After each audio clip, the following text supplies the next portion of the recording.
বিষয় সম্পর্কে জানতে হলে আমাকে তার পেছনটার ইতিহাসটা জানতে হবে।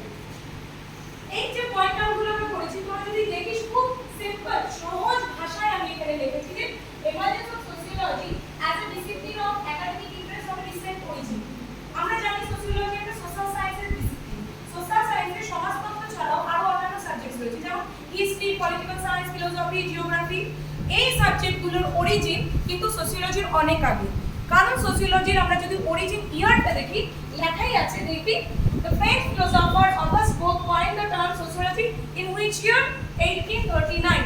এর থেকে আমরা বুঝতে পারছি যে এই ডিসিপ্লিনটা একদম রিসেন্ট। Next slide. এরপর আমরা দেখব ডেভেলপমেন্ট অফ সোসিওলজি। অরিজিন, উৎপত্তি তো হয়ে গেল, তারপর কিভাবে গুটি গুটি পায়ে এগোলো, ডেভেলপমেন্টটা কিভাবে হলো।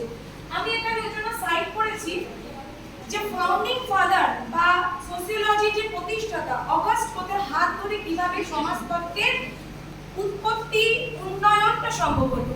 আমরা পজিটিভিজম বা পজিটিভিস্ট থট বলি অগাস্ট কোতের, যেটা মেন বলছে হচ্ছে scientific analysis of society or sociology, অর্থাৎ যেখানে আমরা বৈজ্ঞানিক বা যুক্তিবাদী চিন্তাধারার সাহায্যে সমাজতত্ত্বের বিভিন্ন বিষয়কে আলোচনা করি।